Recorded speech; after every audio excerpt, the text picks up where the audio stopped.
I woke up early that morning. Today was special. Today was our anniversary. Andrew and I married 12 years ago. I smiled at the memory. I walked to the big windows. Our house sat on a hill. The garden stretched far below. Everything looked perfect. The house was perfect. My life was perfect. I went to the kitchen. I wanted to cook something nice. Andrew loved my cooking. He always said so. I started to make his favorite breakfast. My mother lived with us. Her name was Vivian. She was sick, very sick. Her heart was weak. She needed expensive medicine. She needed doctors all the time. Andrew paid for everything. Andrew was a doctor, a heart surgeon. He saved lives every day. He saved my mother, too. He gave her the best care. He never asked for money. He just loved us. He was my hero. I met Andrew 13 years ago. I was a teacher then. My mother got sick. I had no money. The bills were huge. I cried every night. Then Andrew came into my life. He saw my mother. He said he could help. He did help. He paid for everything. He asked nothing back. He just smiled and said I was special. 6 months later, we got married. I left my job after our wedding. Andrew wanted me at home. He said I needed rest. He said my mother needed me, so I stayed home. I cooked, I cleaned, I took care of Mom. Andrew worked and paid the bills. Our house was beautiful. Big rooms, expensive furniture, a pool, 3 cars in the garage. I wore nice clothes. I ate good food. But I knew the truth. None of this was mine. It was all Andrew's. Everything came from him. I finished cooking breakfast. I set the table nicely. I put flowers in the center. I wanted today to be perfect. Andrew worked so hard. He deserved a nice day. Andrew came down the stairs. He wore his suit. He looked handsome. He always looked handsome. He smiled at me. "Happy anniversary," he said. "Happy anniversary," I said back. He kissed my cheek. Then he sat down. He ate quickly. He always ate quickly. He was busy, always busy. Saving lives was important work. "I have something for you," he said. He pulled out a small box. I opened it. Inside was a diamond bracelet. It was beautiful. It was expensive. I knew it cost a lot. "Thank you," I said. "It's beautiful." "You deserve it," he said. I put the bracelet on. It felt heavy on my wrist. Everything Andrew gave me felt heavy somehow. But I smiled. I was grateful, so grateful. His phone rang. He looked at the screen. His face changed just for a second. Then he smiled again. "I need to take this," he said. He walked to his office. He closed the door. I heard his voice, low, serious, not happy like before. This happened a lot lately. Phone calls, closed doors, serious faces. But I never asked questions. Andrew was important. Important people had important calls. I cleaned the kitchen. Mom came down slowly. She looked tired. She always looked tired now. "Good morning, Mom," I said. "Good morning, dear," she said. I made her breakfast, soft food, easy to eat. She ate a little, not much. She never ate much anymore. "Are you happy?" she asked suddenly. I looked at her. "Of course," I said. "Why do you ask?" "I just wonder sometimes," she said. "Andrew takes care of us," I said. "He's wonderful. We're lucky." She looked at me. Her eyes were sad, but she said nothing more. Andrew came back. He grabbed his bag. "I need to go," he said. "Surgery today. Big one." "Tonight?" I asked. "For our anniversary." "I'll be home by 7, he said. "I promise. We'll go somewhere nice." He kissed me again, then he left. I heard his car start. I heard it drive away. I sat down. The house felt quiet, too quiet. I looked at my bracelet. It sparkled in the light. I thought about my life. My beautiful house, my expensive things, my sick mother, my busy husband. Everything looked perfect from outside, but inside I felt strange, like something was missing, like something was wrong. But I pushed that feeling away. I was lucky, so lucky. Andrew saved us. He gave us everything. I loved him. I loved him so much. I needed him. Mom needed him. Without Andrew, we had nothing. I looked around the big empty house. This was my life now. This was my home, this golden cage. And I told myself I was happy. Andrew left for work that morning. He seemed nervous. He checked his pockets 3 times. He looked worried about something. I cleaned the breakfast dishes. Mom sat in her chair. She read a book. The house was quiet again. I went upstairs to our bedroom. I wanted to change the sheets. I pulled the covers off the bed. Something fell on the floor. A phone. I picked it up. It was not Andrew's usual phone. This one was small, black, old. I stared at it. Why did Andrew have 2 phones? The screen lit up. I read older messages, dozens of them, all saying the same things, all threatening Andrew. Then I found a name, Dr. Lisa Chen, Andrew's former colleague. She worked with him 2 years ago. I found more details, a surgery, a patient named James Morrison, age 53. He died on the table. Andrew operated on him. The messages said Andrew made a mistake, a big mistake. He cut the wrong vessel. The patient bled to death. But Andrew blamed someone else, a nurse, a young nurse named Sarah Coleman. Andrew wrote false notes. He said Sarah gave the wrong medication. He said she was careless. The hospital believed him. They fired Sarah. They took away her nursing license. She lost her job, her career, everything. But James Morrison was still dead, and Andrew walked free. I read everything twice, 3 times. I could not breathe. I could not think. This was not possible. Not Andrew. Not my Andrew. He saved lives. He was good. He was kind. He was my hero. But the messages were clear. The details were specific. Dr. Chen knew everything. She was there. She saw it happen. I looked at the phone in my hands. This small black phone full of secrets, full of lies, full of death. I heard a sound downstairs. Mom called my name. I quickly hid the phone. I went down to her. My legs felt weak. "Are you okay?" she asked. "You look pale." "I'm fine," I said, but I was not fine. I made lunch. My hands shook. I dropped a plate. It broke on the floor. I started to cry. "Brooke, what's wrong?" Mom asked. "Nothing," I said, "just tired." But everything was wrong. My whole world was wrong. Andrew came home at 7. He smiled. He kissed me. He asked about my day. I looked at him. This man, my husband, my hero, my savior. But now I saw something else. A liar, a killer, a monster. "Did you have a good day?" he asked. Yes, I lied. We went to dinner, a fancy restaurant. Andrew ordered wine. He talked about his day, about his patients, about saving lives. I watched his mouth move. I heard his words, but all I could think about was Sarah and James Morrison and the lies. "You seem quiet," Andrew said. "Just thinking," I said. "About what?" he asked. "About everything." He smiled. He took my hand. His hand felt cold now, or maybe mine was cold. I could not tell anymore. We came home late. Andrew went to shower. I sat in the dark living room. I thought about everything. Mom needed Andrew.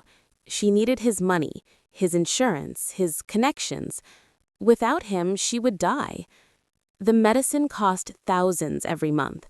The doctors cost even more. I had no money, no job, nothing. But Andrew killed someone. He destroyed a young woman's life. He lied, he cheated, he was evil.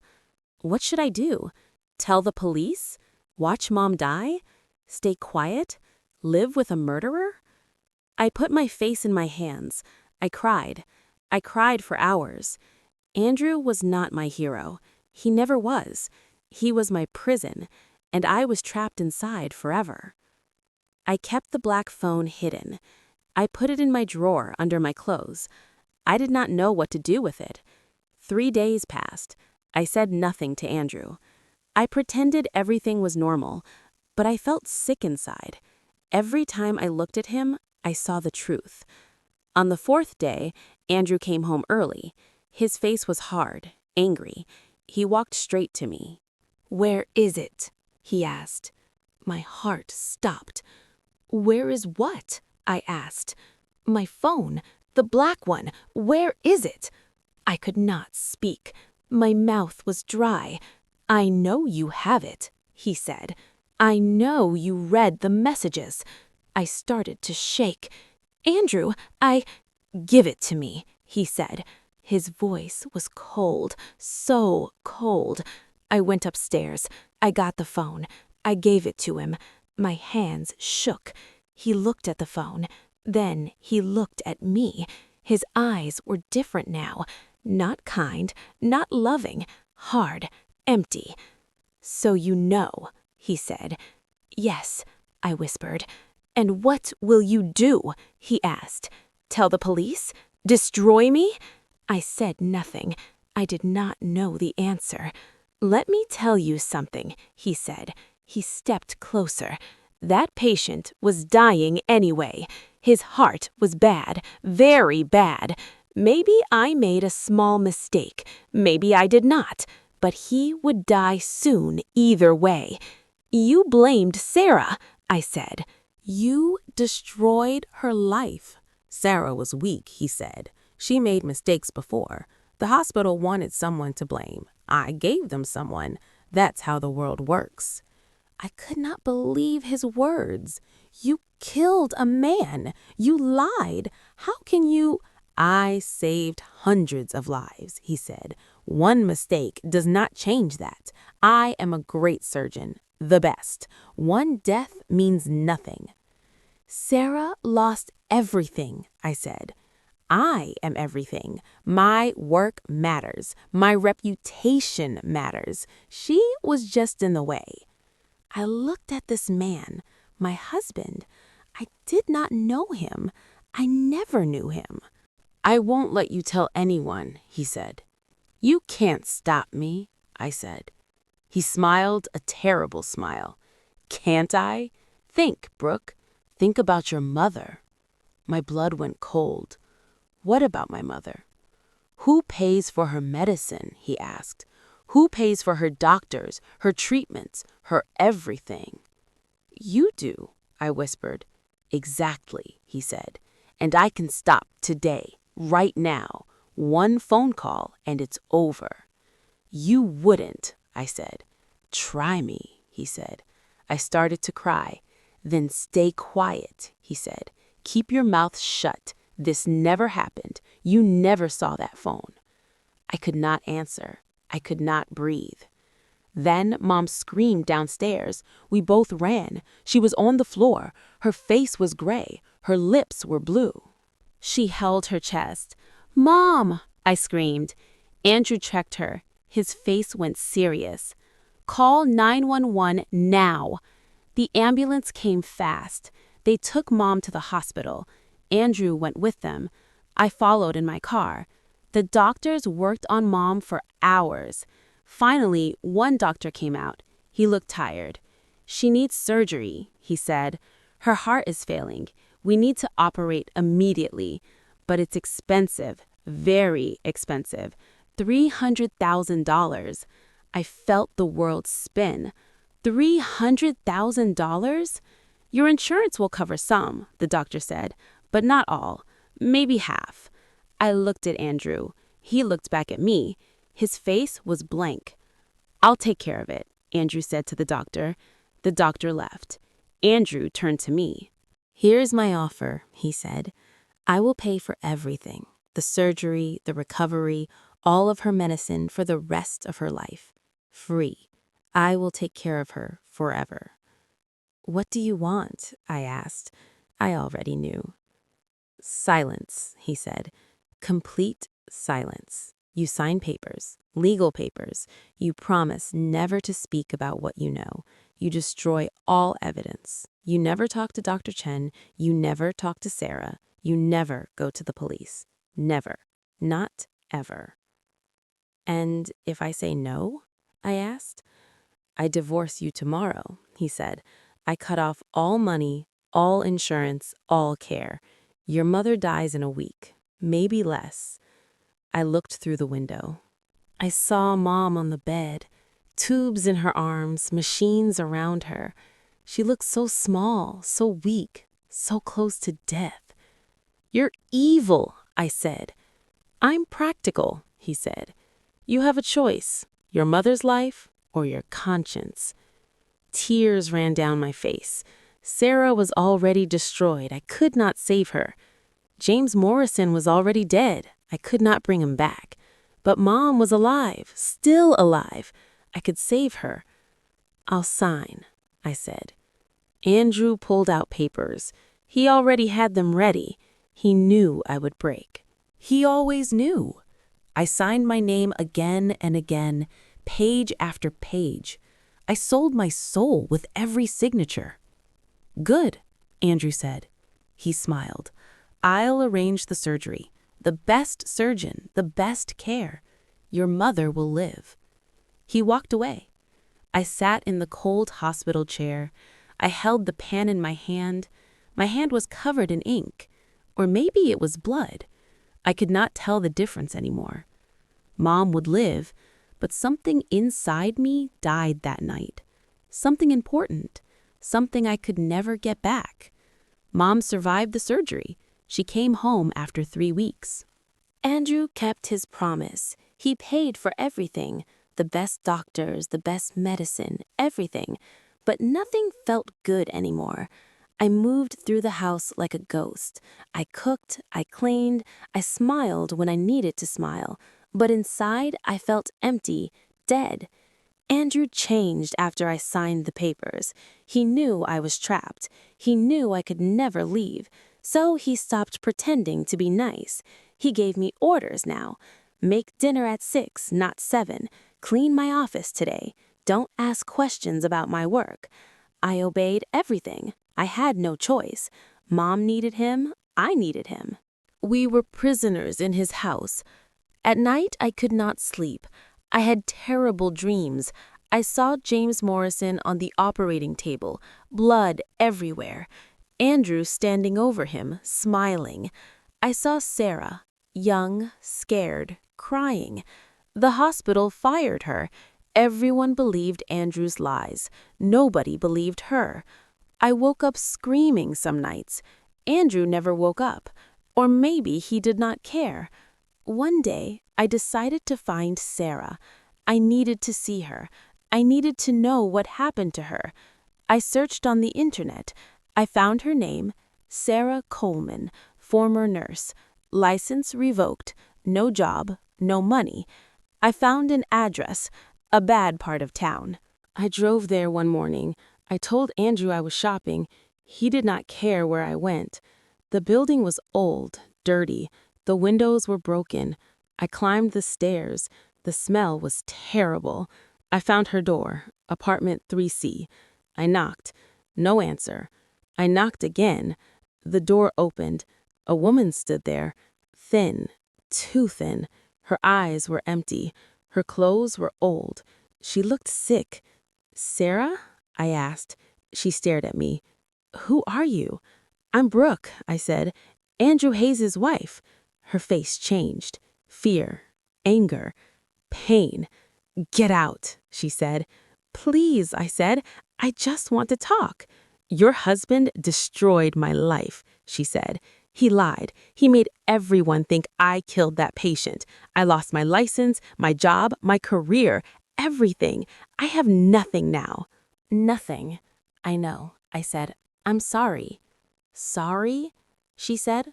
She laughed a terrible laugh. Sorry does not give me my life back. Sorry does not feed me. Sorry does not pay my rent.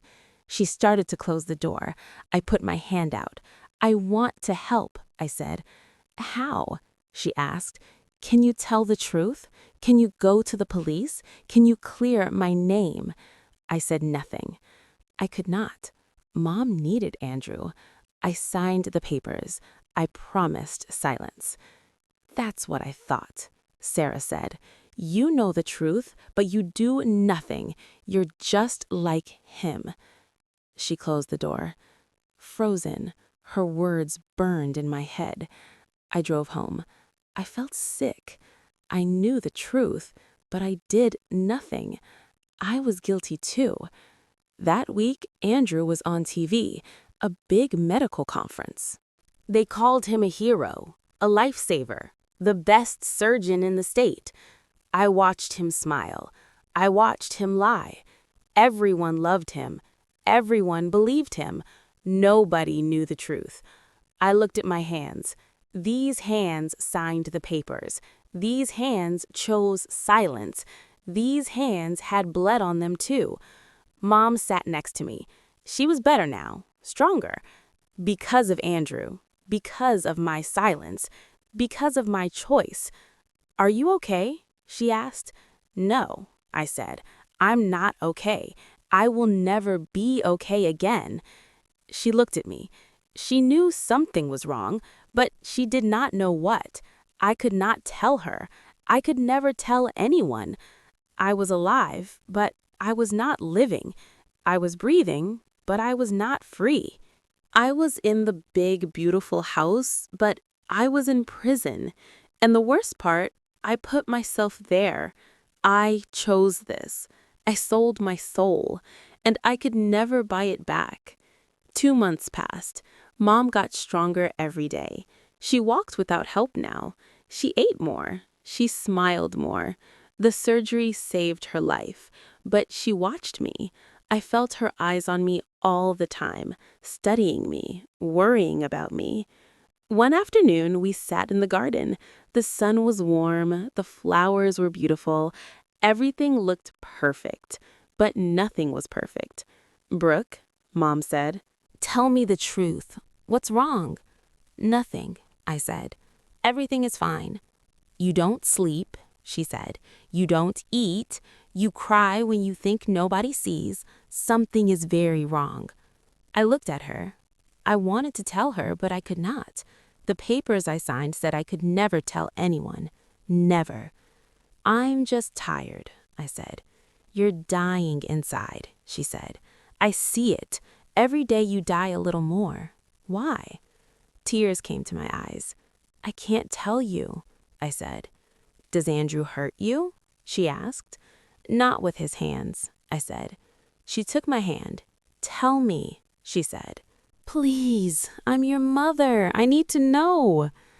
So I told her everything. The black phone, the messages, James Morrison, Sarah Coleman, the lies, the blackmail, the papers I signed, the devil's bargain. All of it. She listened. She did not speak. She just listened. When I finished, she cried. She held my hands and cried. Why did you do this? She asked. Why did you choose me over the truth? Because I love you, I said. I could not let you die. You should have, she said. I stared at her. What? You should have let me die, she said. I would rather die than see you like this. I would rather die than watch you sell your soul. I would rather die than live in a house built on lies and blood. But Mom, You didn't save me, Brooke, she said. Her voice was hard now, strong. You imprisoned us both. We live in a golden cage, but it's still a cage, and the lock is made of guilt and silence. Her words hit me hard. She was right. I saved her body, but I killed both our souls. What do? I asked. The papers I signed. Papers mean nothing, she said. Truth means everything. Justice means everything. Your soul means everything. We need to fix this together. That night, I could not sleep. I thought about Mom's words. I thought about Sarah. I thought about James Morrison. I thought about Andrew's lies. Then I heard Andrew's voice. He was in his office on the phone. I walked quietly to the door. I listened. "Just change the date on the form," he said. "Nobody will notice. The patient signed it. So what if she was unconscious? Her family won't know." My blood went cold. He was doing it again. More fraud, more lies, more victims. "Dr. Martinez won't say anything," Andrew said. "I'll make sure of that. Just like before. Just like Sarah. He'll stay quiet or lose everything." I heard him laugh. That terrible laugh. Something broke inside me. Or maybe something woke up. Something strong. Something fierce. I would not let this happen again. Not again. Never again. The next morning, Andrew went to work. I went to my computer. I found Dr. Chan's email, the woman who sent the threatening messages. I wrote to her, "This is Brooke Hayes, Andrew's wife. I know everything. I want to help. Please contact me." She wrote back in 1 hour. "Meet me tomorrow. Bring any evidence you have." Then I drove to Sarah's apartment. I knocked on her door. She opened it. She looked surprised to see me. "I want to help you," I said. "For real this time.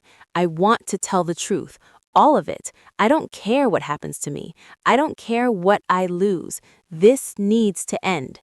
Sarah stared at me. "Why now?" she asked.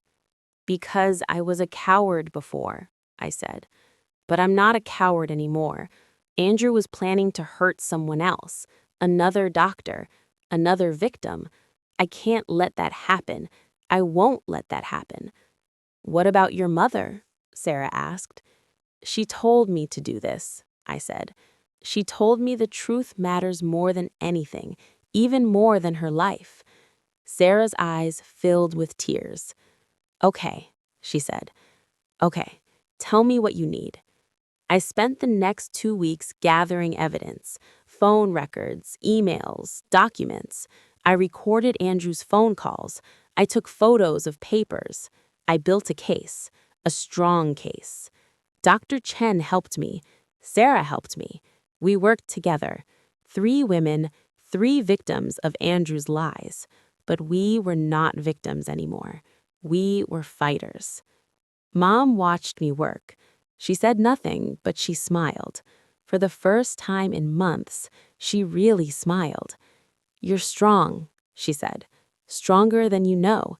Stronger than Andrew ever was." I looked at her. "I'm scared," I said. "Good," she said. "Being brave means being scared, but doing it anyway." Andrew noticed nothing. He was too busy with his lies, too busy with his ego, too busy thinking he was untouchable. But he was wrong, and soon the whole world would know it. Andrew planned a big charity event, a gala at our house.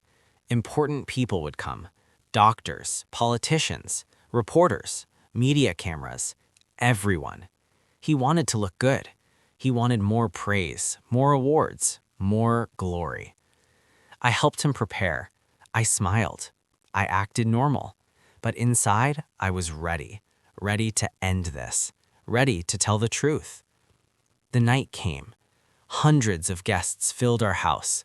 Beautiful dresses, expensive suits, champagne, music, lights, cameras everywhere. Andrew stood on the stage. He gave a speech. He talked about saving lives, about helping people, about being a hero. Everyone clapped. Everyone loved him. Nobody knew the truth. Then it was my turn. Andrew asked me to say a few words, his perfect wife, his beautiful partner. I walked to the stage. My hands shook. My heart beat fast. She, Mom, nodded at me. "Be brave." I took the microphone. I looked at all the faces, all the cameras. "Good evening," I said. "Thank you for coming. I want to tell you something. Something important. Something true." Andrew smiled. He thought I would praise him. He was wrong. My husband is not a hero, I said. He is a liar. He is a fraud. He is a killer. The room went silent, completely silent. Andrew's face went white. 2 years ago, he made a mistake in surgery, I said. A patient died. James Morrison. Andrew killed him, but Andrew blamed a young nurse, Sarah Coleman. He changed the records. He lied. He destroyed her life to save his career. People started to whisper. Cameras moved to Andrew. Reporters took notes. I have proof, I said. Emails, phone records, witness statements, everything. And he's doing it again right now. Another fraud, another victim, another lie. Andrew ran to the stage. She's lying, he shouted. She's sick. She's crazy. I'm not crazy, I said. I'm just done being silent. I'm done protecting a murderer. I'm done living a lie. I pulled out papers. I gave them to the reporters. Sarah walked in. Dr. Chen walked in. They stood next to me. 3 women, 3 voices, 1 truth. The police arrived 10 minutes later. Someone called them. They took Andrew away. He screamed, he cursed, he threatened, but nobody listened anymore. The guests left quickly. The cameras stayed. They filmed everything. By morning, the story was everywhere. Every news channel, every website, every newspaper. Andrew's career ended that night. His reputation died. The police charged him with fraud, with forgery, with causing death. He would go to prison for a long time. But I lost everything too. The house was Andrew's. The money was Andrew's. Everything was his, not mine. I packed 1 small suitcase. Mom packed one too. We left the mansion together. We took nothing else, just clothes, just each other. We moved to a small apartment, 2 rooms, old furniture, no pool, no garden, no luxury. I went back to teaching at a public school. The pay was small, very small. We had little money. We ate simple food. We lived a simple life. But something changed. Something important. I could sleep at night. No more nightmares. No more guilt. No more shame. Mom was happy. Really happy. She said this small apartment felt bigger than the mansion because we were free. Sarah got her license back. The hospital apologized. She started working again. She thanked me every week. Dr. Chen wrote a book about corruption in medicine, about standing up for truth. She thanked me in the book. I looked different now. Older maybe, but stronger. My eyes were different, clear, honest, free. One day, a student asked me a question. Do you regret your choice, Miss Hayes? I thought about it. I lost my house, my money, my comfortable life. But I found something better. My soul, my peace, my truth. No, I said. I don't regret it, not for 1 second. That night, I stood by my window. I looked at the city lights. I smiled. I loved him blindly, but now I choose to walk in the light. Thank you for staying with me until the end of this story. If you enjoyed this time together, please support the channel. Click like so I know you want more stories like this. Share the video with a friend who is learning English and help them relax and practice at the same time. And don't forget to subscribe to Sam Infinity Storytime and turn on the notification bell. Your support is small for you, but very big for this channel. It helps our little reading corner continue to